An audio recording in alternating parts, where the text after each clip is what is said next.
Welcome to Back to Health, your source for the latest in health, wellness, and medical care. Keeping you informed so you can make informed healthcare choices for yourself and your whole family. Back to Health features conversations about trending health topics and medical breakthroughs from our team of world-renowned physicians at Weill Cornell Medicine. I'm Melanie Cole, and today we're discussing navigating personal, interpersonal emotions and stress during the Black Lives Matter movement. Joining me is Dr. Gurmeet Kanwal. He's a clinical associate professor of psychiatry at Weill Cornell Medicine and an associate attending psychiatrist at New York Presbyterian Hospital. Dr. Kanwal, it's such a pleasure to have you. What a great topic. There's so much to discuss for this. So let's jump right in. We're living at this time of so much stress for so many reasons. How do all of these feelings of stress that we're feeling and the fear that we're feeling as well impact us as individuals? And how can we remain compassionate in the middle of all of this when we feel like we're just trying to get through each day? It's true. We certainly are living through extraordinary times. We're still very much in the middle of a pandemic, something none of us has ever experienced before. And we're also facing great economic stress with more than 40 million people having lost jobs. And then we're witnessing a time of great reckoning with the history of racism in this country. So this social unrest is really coming at a time when our country and the entire world is already on edge. Now we can think of the effect of these current events as going in one of two directions. And these two directions are not always mutually exclusive. First, on the trauma side, there are those who might already have experienced trauma earlier in life, and it doesn't have to be about the exact same situation.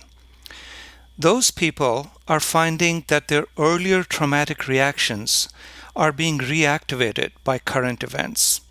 And then they're also experiencing new and ongoing trauma and stress. So some psychologists refer to this combination of ongoing and earlier trauma as complex post-traumatic stress disorder or complex PTSD. And there's one psychologist, Yoav Ganadri, working in Palestine, who uses a good term, continuous traumatic stress disorder, or CTSD instead of PTSD, to emphasize the ongoing nature of the stress. But often there can be symptoms of stress without the person's functioning being deeply affected. So not all traumatic stress becomes a traumatic disorder. Now the second direction, which people tend not to talk about as much, is that social unrest and even stress and movements like Black Lives Matter can also have some positive effect on people.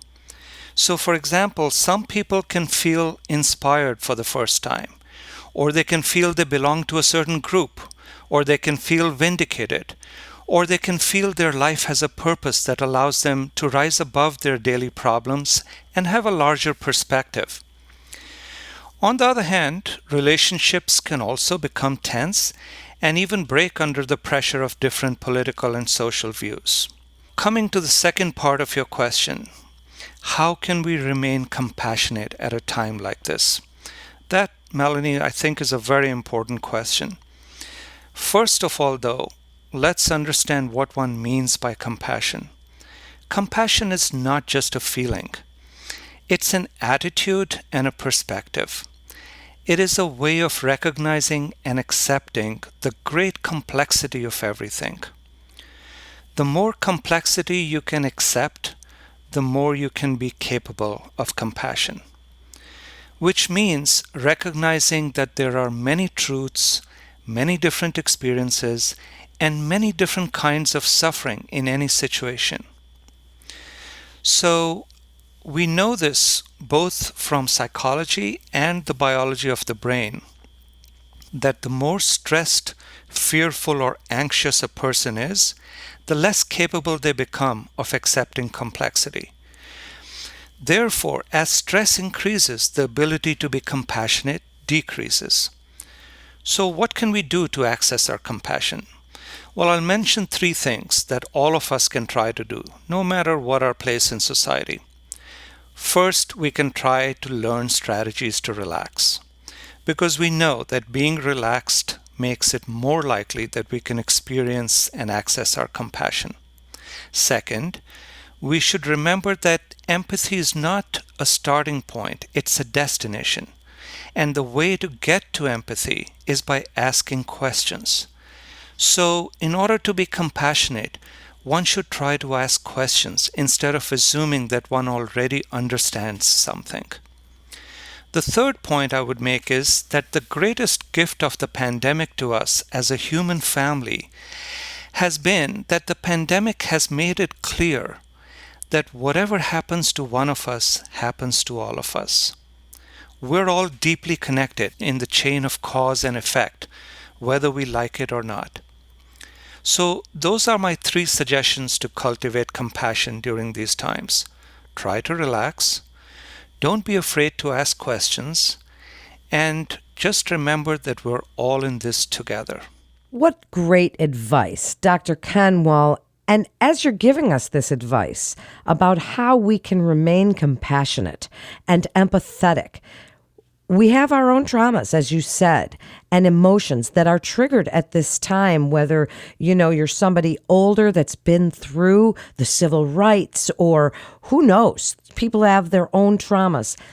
How can we manage those when we're feeling that it's traumatic all over the place right now, but we have our own inner traumas going on?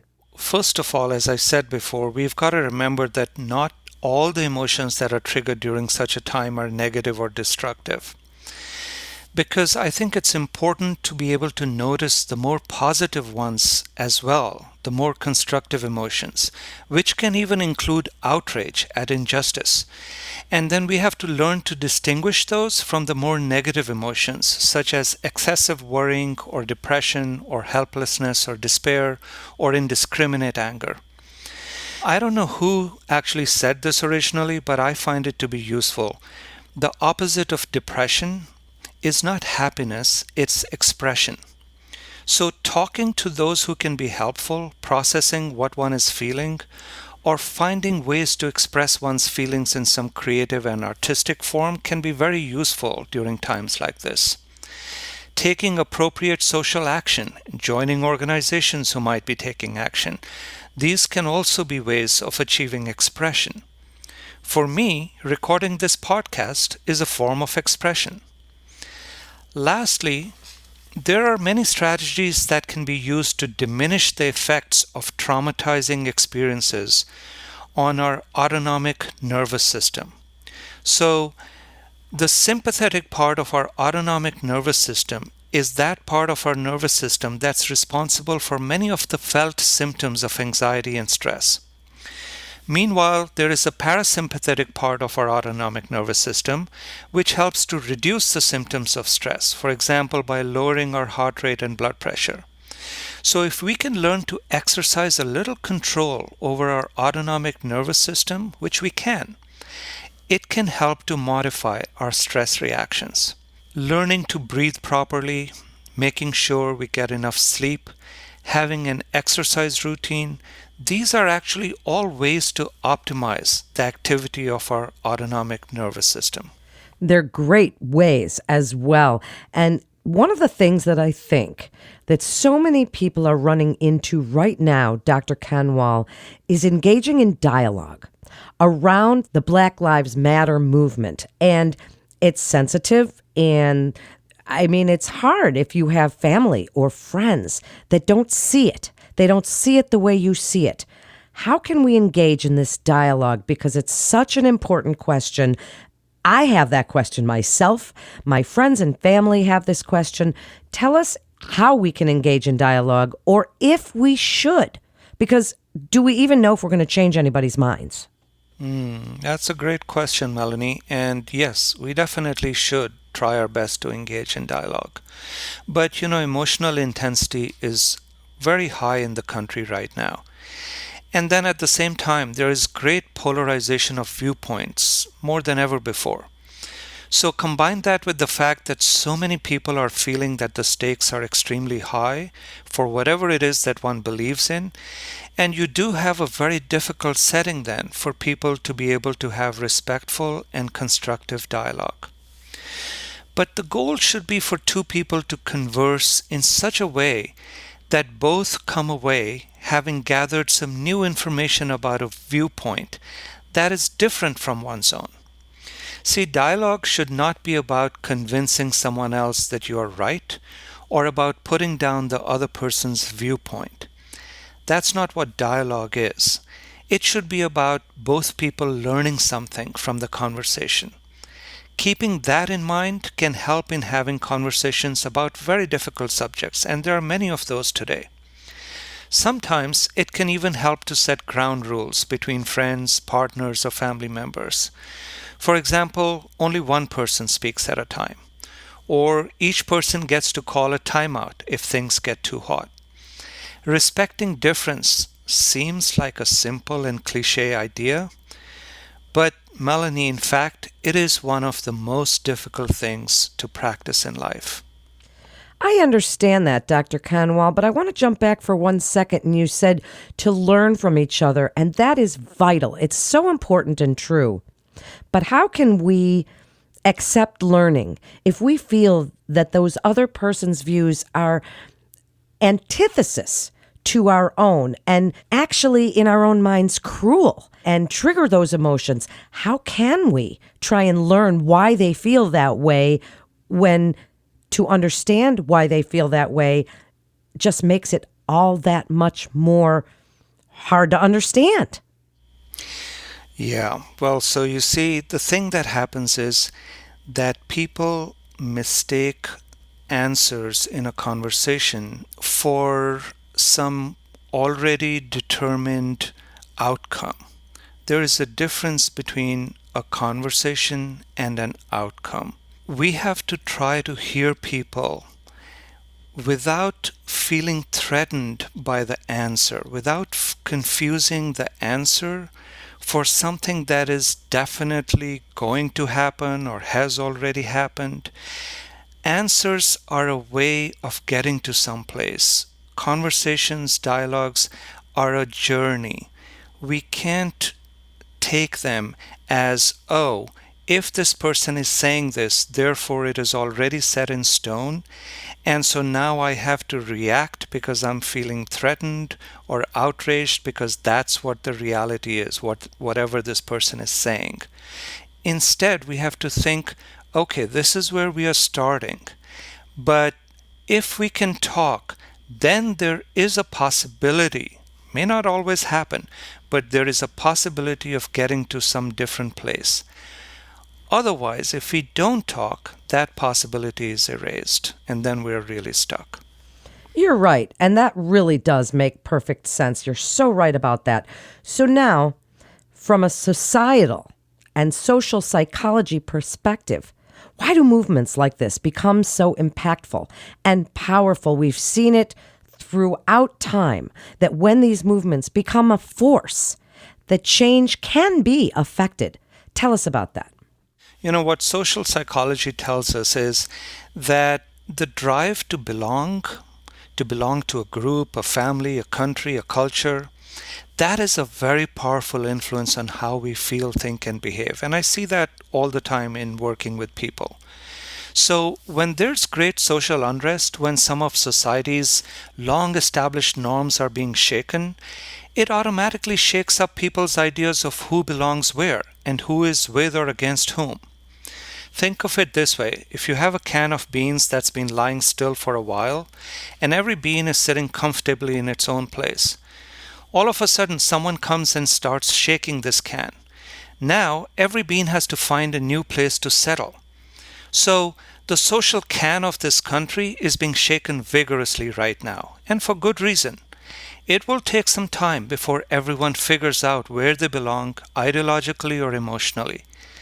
The other reason why social movements can impact many of us so powerfully has to do with our histories of having been traumatized in the past.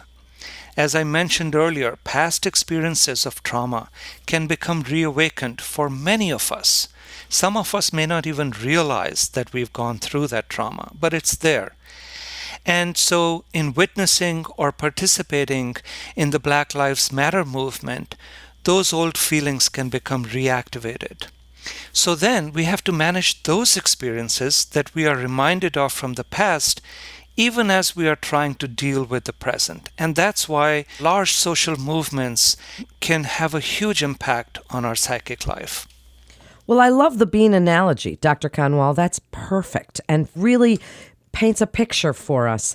Now, when it comes to racism, we all want to figure out a way to be involved. And for those of us that may not be directly impacted but want to be allies, how can we channel what we're feeling into taking helpful action versus feeling helpless and overwhelmed? I mean, with COVID, some of us might be afraid to go out and join those protests. Or if we're trying to tell our children or our friends about these things and we've never been marginalized or actually felt it, how can we find the words? How can we put into action these feelings of helplessness? Help us along those lines. This is a great psychology class we're getting today. Dr. Kanwal. So, you're raising the issue of being an ally. And what I want to emphasize is that being an ally is actually a hard thing. It's not just about believing something or agreeing with something. A lot of people can do that. But really, being an ally is about doing something. It's about taking action on behalf of those you want to be an ally to.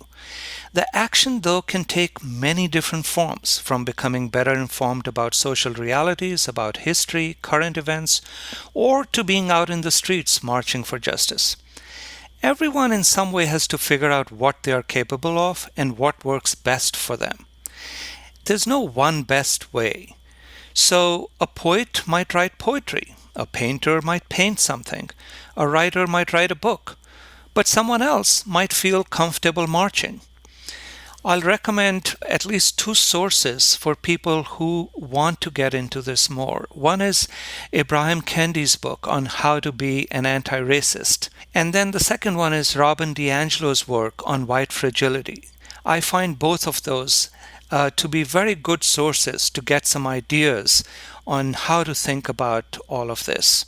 But, your question, Melanie, actually points to a very important thing about being an ally. And this is crucial to the whole idea of helplessness and being overwhelmed. When you take an active part against racism, you are not only helping those who are oppressed, you are actually also preventing yourself from feeling helpless and depressed because you are taking action. So what we really need to keep in mind is that being an ally is a win-win. That is beautifully put, and I know that it's true because I felt exactly what you just said. Now, as different generations experiencing this movement differently due to their life experiences, and we've talked in other podcasts for Weill Cornell Medicine about teaching our children about racism and Black Lives Matter and pride, and younger generations, what should they know about older generations and vice versa? Dr. Kanwal, my dad is 96, and he talks to my teenage children about serving in Germany during World War II and what that was like, and seeing the Cold War and the Civil Rights Movement and all of it. Tell us how to interact with these generations and why it's so important that we learn from history and try to understand each other. It certainly is important, and it's a complicated question. Because there are different generations in terms of age, but those in one generation are also not a homogeneous group. The older generation of one community might experience the current events very differently from the older generation of another community. And the same is true of younger generations. But if one is talking about the difference, let's say, between those of the younger generation, black, brown, or white, who are taking an active and leading role in the protests against social injustice, and those of the older generations who have a history of being involved in previous civil rights movements, for example, then I think there are at least two kinds of differences between the experience of these two generations. Firstly, I think the younger generation is a much more vocal and naturally non-accepting of authoritarianism. Now, I'm purposely saying non-accepting of authoritarianism rather than anti-authoritarian because that phrase has an inaccurate and negative connotation. But the young generation has benefited from the work of previous generations, and they can more easily envision a more equal and just society. There are very few examples of movements against social injustice catching on around the world so rapidly and in such magnitude. And again, it's the lesson of the pandemic spilling over into the movement for social injustice, that we are all one world. Secondly, the older generation is a generation of both wisdom and wounds that the younger generation may not always be familiar with, but they can benefit greatly from it. The older generation may experience a sense of satisfaction in seeing their earlier labors bearing fruit. But at the same time, sometimes they can also experience despair at how much still needs to change. But overall, I think the availability of so many different channels of communication in this digital world is actually enabling an unprecedented exchange between all the generations and different experiences of social injustice around the world. I think this is ultimately a time of great hope, a time of the coming together of generations and geographies. I couldn't agree more, and it certainly has, and it's been, as you say, quite hopeful to see that interaction and people coming together for this Black Lives Matter movement and all of the race issues that we're seeing today. As we wrap up, Dr. Kanwal, and what great information you're giving us today. How can people stay informed without feeling burnt out? I mean, the news comes at us through every form of social media. We're getting it all the time. Our kids are telling us what they're seeing. We're seeing things all the time. How can we not feel burnt out and yet stay informed? Please wrap it up for us with your best advice about being involved, being engaged, and understanding compassion during the Black Lives Matter movement. Thanks, Melanie. I think that that's also another important question. And I think that what we don't realize enough is that our daily informational diet is just as important for our mental health as our nutritional diet is for our physical health. Now, imagine if someone gave you the same food to eat every couple of hours all day long. I think you would say no pretty quickly. But we somehow let ourselves get sucked into watching the same news, the same videos over and over again many, many times, even though we're not learning anything new about it after the first or second time.